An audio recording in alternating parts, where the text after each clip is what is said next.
It's not an accident that the axiomatic Western individual is someone who was unfairly nailed to a cross and tortured. It's like, yes, right, exactly. So what do you do about that?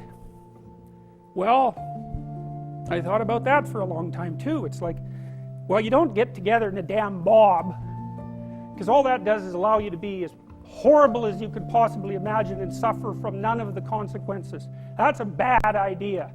So how about we don't do that? Well, there's a deep idea in the West too. It's like, pick up your damn suffering and bear it and try to be a good person so you don't make it worse. Well, that's a truth.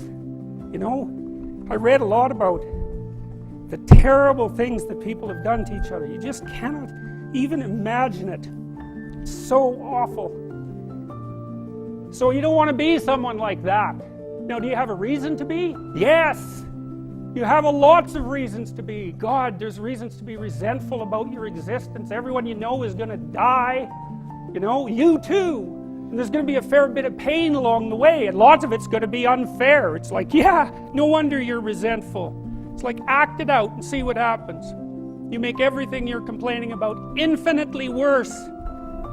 There's this idea that hell is a bottomless pit, and that's because no matter how bad it is, some stupid like you could figure out a way to make it a lot worse. So you think, well, what do you do about that? Well, you accept it. That's what life is like. It's suffering. That's what the religious people have always said. Life is suffering. Yes. Well, who wants to admit that? Well, just think about it. Well, so what do you do in the face of that suffering? Try to reduce it. Start with yourself. What good are you? Get yourself together for Christ's sake, so that when your father dies, you're not whining away in a corner, and you can help plan the funeral, and you can stand up solidly so that people can rely on you. That's better. Don't be a damn victim. Of course you're a victim. Jesus, obviously. Put yourself together. And then maybe if you put yourself together, you know how to do that. You know what's wrong with you, if you'll admit it. You know there's a few things you could like polish up a little bit, that you might even be able to manage in your insufficient present condition. And so you might shine yourself up a little bit, and then your eyes will be a little more open, then you can shine yourself up a little bit more, and then maybe you could bring your family together instead of having them be the hateful, spiteful, neurotic, infighting batch that you're like doomed to spend Christmas with. So then you fix yourself up a little bit, kind of humbly, because, you know, God, you're a fixer-upper if there ever was one. And then you got to figure out, well, can you figure out how to make peace with your idiot brother? And probably not, because he's just as dumb as you, so how the hell are you going to manage that? And so then maybe you get somewhere that way, and your family's sort of functioning, and you find out, well, that kind of relieved a little bit of suffering, although it reduced the opportunities for spiteful revenge, and that's kind of a pain in the neck.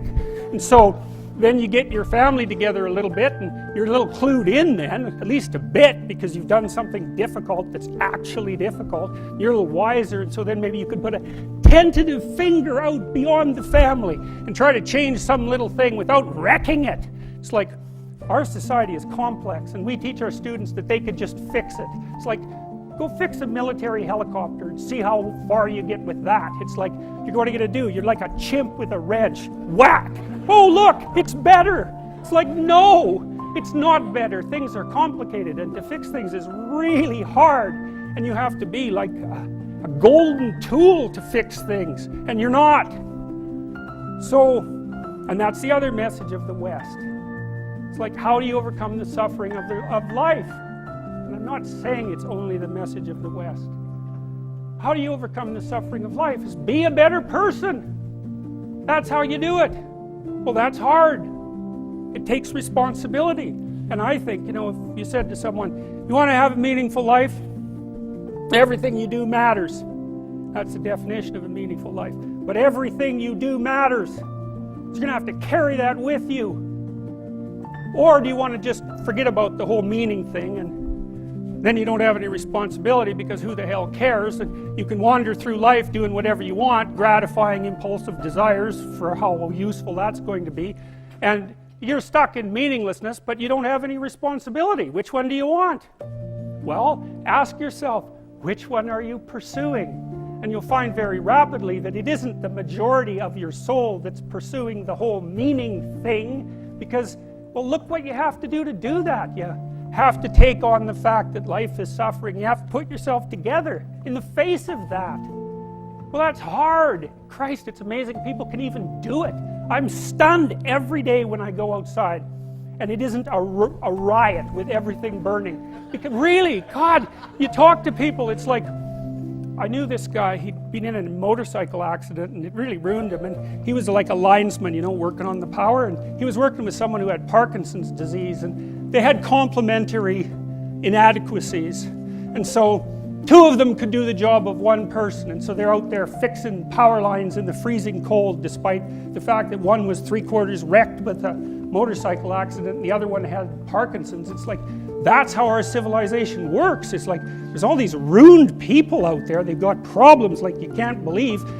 Off they go to work and do things they don't even like, and look, the lights are on. My God, it's unbelievable. It's a miracle. It's a miracle.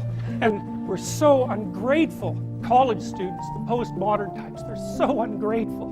You know, they don't know that they're surrounded by just a bloody miracle. It's a miracle that all this stuff works, that all you crazy chimpanzees that don't know each other can sit in the same room for 2 hours sweltering away without tearing each other apart, because that's what chimps do.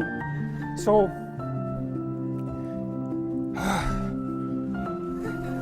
anyways, so what happened? Well, I made some videos and I got to the bottom of some things, at least as far as I could tell, so I told you what the bottom is, and then I got this idea about what you might do about it, which isn't my idea. It's not my idea. It's an old idea. It's far older than Christianity. It's old. It's the oldest story of mankind. Get yourself together. Transcend your suffering. See if you can be some kind of hero. Make the suffering in the world less. Well, that's the way forward, as far as I can tell, if there is any way forward. And that's what's under assault by the postmodernists. So look out, because they know exactly what they're doing, and they know exactly why they're doing it.